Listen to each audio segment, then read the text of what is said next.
আজ আমি তোমাদের সামনে নিয়ে এসেছি নবম শ্রেণীর পাঠ্যাংশ কলিঙ্গ দেশে ঝড় বৃষ্টি কবিতার আলোচনা নিয়ে। কবিতাটি লিখেছেন মধ্যযুগের অন্যতম খ্যাতনামা কবি মুকুন্দ চক্রবর্তী। মুকুন্দ চক্রবর্তী সম্পর্কে একটু প্রাসঙ্গিক তথ্য তোমাদের জেনে রাখা দরকার, যে চণ্ডীমঙ্গল কাব্যের অন্যান্য কবিদের মধ্যে অন্যতম ছিলেন মুকুন্দ চক্রবর্তী। কবির নিজের দেয়া তথ্য অনুসারে আমরা জানতে পারি যে কবি কঙ্কন হলো কবির উপাধি, আর মুকুন্দ হচ্ছে কবির নাম। সম্ভবত চক্রবর্তী তার বংশগত পদবী। আলোচ্য কাব্যাংশটির উৎস কবি কঙ্কন মুকুন্দ চক্রবর্তীর চণ্ডীমঙ্গল কাব্যের আখেটিক খণ্ড। অবশ্যই তোমরা মনে রাখবে, চণ্ডীমঙ্গল কাব্যের আখেটিক খণ্ড। আর এই খণ্ডের কালকেতুর উপাখ্যানের অন্তর্গত কলিঙ্গ দেশে ঝড় বৃষ্টি আরম্ভ অংশ থেকে পাঠ্যাংশটি নেওয়া হয়েছে। কবিতাটি পাঠ করছি, তোমরা মনোযোগ দিয়ে শোনো।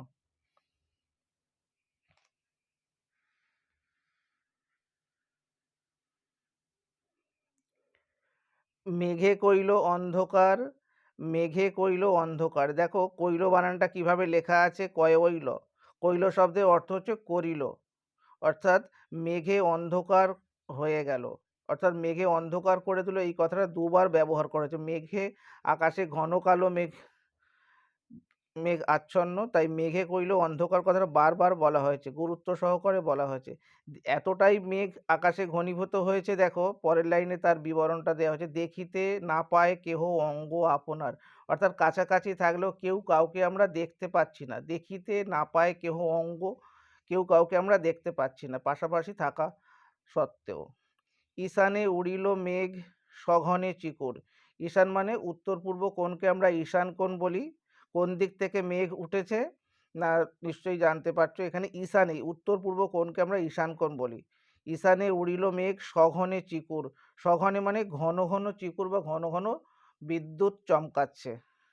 উত্তর পবনে মেঘ ডাকে দূর। উত্তর পবনে মানে উত্তর দিক থেকে যে পবন বইছে এবং মেঘের দুরু ডাক আমরা শুনতে পাচ্ছি। নিমিষেকে জোরে মেঘ গগন মণ্ডল, অর্থাৎ নিমেষের মধ্যেই, অর্থাৎ হঠাৎ করেই গগনে মেঘ ঘনীভূত হয়ে গেল। চারি মেঘে বরিশে মুষলধারে জল। চার প্রকার মেঘ, পুষ্কর, আবর্ত, দ্রোণ আর সংবর্ত। চার প্রকার মেঘ একসঙ্গে ঘনীভূত হয়েছে, আর তারই ফলস্বরূপ কলিঙ্গ দেশে মুষলধারে বৃষ্টি শুরু হয়েছে। কলিঙ্গে উড়িয়া মেঘ ডাকে উচ্চনাদ, অর্থাৎ কলিঙ্গের আকাশে মেঘ ঘনীভূত হয়েছে এবং মেঘের উচ্চ নাদ, অর্থাৎ মেঘের গুরুগম্ভীর গর্জন শুনতে পাওয়া যাচ্ছে।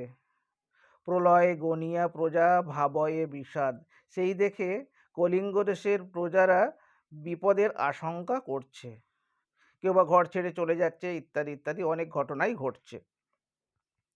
হুড় হুড় দূর বহে ঘন ঝড়, বিপাকে ভবন ছাড়ি প্রজা দিল রড়। রড় শব্দের অর্থ দৌড়, তোমরা জানো। হুড় হুড় দূর করে কি হয়, ঘন ঘন ঝড় বইছে, সেই সঙ্গে হুড়ুর করে বৃষ্টিও হচ্ছে। আর বিপাকে পড়ে মানে বিপাকে ভবন ছাড়ি মানে বিপদে পড়ে প্রজারা দৌড় দিচ্ছে, অর্থাৎ যে যার ঘর বাড়ি ছেড়ে প্রাণ বাঁচানোর উদ্দেশ্যে তারা দৌড় দিচ্ছে। পরের পাতায় আসি।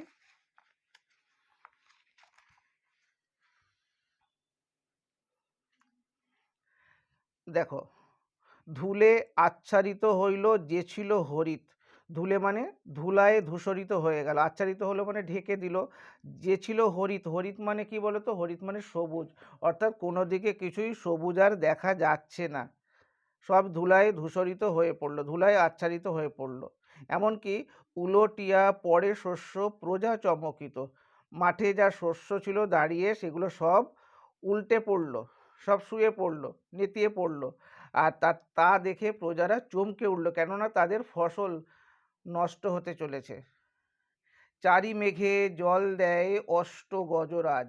চারি মেঘের কথা শুনেছ, সেই সঙ্গে অষ্টগজরাজের কথাও তোমরা জানলে। অষ্টগজরাজ সঘনে চিকুর পড়ে বেং তড়কা বাজ। বেং তড়কা বাজ মানে যেমন ঘন ঘন বাজ পড়ে, ব্যাং যেমন তড়াক তড়াক করে লাফায়, ঠিক তেমনি সঘনে চিকুর মানে বিদ্যুৎ চমকাচ্ছে, বাজ পড়ছে ঘন ঘন। ব্যাং যেমন তড়াক তড়াক করে লাফায়, ঘন ঘন বাজ পড়ছে। বুঝতে পেরেছো তোমরা?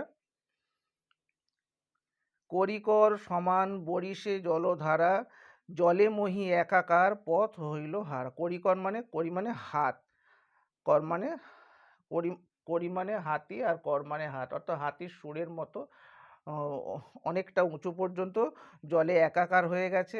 এতটাই জলে একাকার, পথ আর সেখানে দেখা যাচ্ছে না। ঘন ঘন শুনি চারি মেঘেরও গর্জন। চারিদিকে একই কথা কিন্তু বারবার বলা হচ্ছে, ঘন ঘন মেঘের গর্জন শোনা যাচ্ছে। এতটাই মেঘের গর্জন হচ্ছে যে কারো কথা শুনিতে না পায় কোনো জন। শুধুই মেঘের গর্জন শোনা যাচ্ছে, কে কি বলছে কিছুই শোনা যাচ্ছে না। পরিচ্ছিন্ন নাহি সন্ধ্যা দিবস না রজনী, অর্থাৎ আকাশে এতই মেঘ ঘনীভূত হয়েছে যে পরিষ্কার করে কিছুই বোঝা যাচ্ছে না যে এটা সন্ধ্যাকাল, দিবসকাল না রজনীকাল। কলিঙ্গের সোঙরে সকল লোক যে জৈমিনী। কলিঙ্গের লোকজন, সোঙরে মানে হচ্ছে স্মরণ করে, সেই বিপদে পড়ে কলিঙ্গবাসী মহর্ষি জৈমিনীকে স্মরণ করছেন। হুড় হুড় দূর দূর শুনি ঝনঝন, শুধু হুড় হুড় দূর দূর করে বৃষ্টি হচ্ছে, ঝড় বইছে, আর ঝনঝন করে বিদ্যুৎ চমক হচ্ছে। দেখিতে না পায় কেহ রবির কিরণ, অর্থাৎ বুঝতেই পারছো, রবি তো, রবি মানে সূর্য, রবির কিরণ অর্থাৎ সূর্যরশ্মি কেউই দেখতে পায়নি। এদিকে আর কি দেখা যাচ্ছে দেখো, গর্ত ছাড়ি ভুজঙ্গ আসিয়া বুলে জলে। ভুজঙ্গ মানে সাপ, তোমরা নিশ্চয়ই জানো। সাপ গর্তে থাকে, চারিদিকে জলে একাকার হয়ে গেছে, গর্ত থেকে সাপ বেরিয়ে ওই যে ভাসিয়া বুলে ভেসে বেড়াচ্ছে, জলে ভেসে বেড়াচ্ছে যত্রতত্র, যেখানে সেখানে। নাহি জানি জলস্থল কলিঙ্গ মণ্ডলে, অর্থাৎ বুঝতে পারছো যে চারিদিকে শুধু জল আর জল, স্থল বলে কিছুই দেখা যাচ্ছে না, চারিদিকে কেবলই জল আর জল। নিরবধি 7 দিন বৃষ্টি নিরন্তর, খুব সহজ ভাষায় লেখা। নিরবধি মানে দেখো তোমরা নিশ্চয়ই, যার অবধি নেই, অর্থাৎ এক টানা 7 দিন নিরন্তর বৃষ্টি হয়েই চলেছে, কোনো বৃষ্টির থামা নেই 7 দিন। আছুক শস্যের কার্য হেজ্জা গেল ঘর। হেজ্জা গেল মানে হেজে গেল, অর্থাৎ যেখানে শস্য ছিল, ঘরে মজুত করা শস্য ছিল, সেইগুলো সব হেজে গেল, স্যাঁতসেঁত হয়ে গেল, নষ্ট হয়ে গেল। মেঝাতে পড়য়ে শিল বিদারিয়া চাল।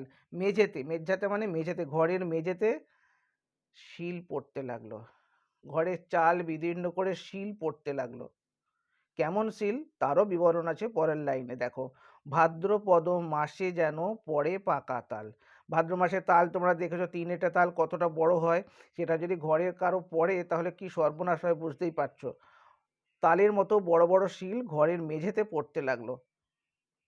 চণ্ডী, চণ্ডী মানে দেবী চণ্ডীর কথা বলা হচ্ছে। চণ্ডীর আদেশ পান বীর হনুমান, অর্থাৎ দেবী চণ্ডী বীর হনুমানকে আদেশ করেন। মঠ অট্টালিকা ভাঙ্গি করে খান খান। এদিকে যত কলিঙ্গ দেশে যত মঠ অট্টালিকা ছিল সব ভেঙে খান খান করে দেওয়া হয়। চারিদিকে বহে ঢেউ পর্বত বিশাল, চারিদিকে দেখা যাচ্ছে 1 সপ্তাহ বৃষ্টিতে অনেক জলধারা, কলিঙ্গের দেশে সর্বত্রই শুধু জল আর জল, পর্বত বিশাল ঢেউও দেখা যাচ্ছে। আর তাতে কি হচ্ছে, উঠে পড়ে ঘরগুলা করে দলমল, মানে যেখানে যত ঘর বাড়ি ছিল, মাটির ঘর, সব জলে ভাসছে, টলমল করছে, দলমল করছে।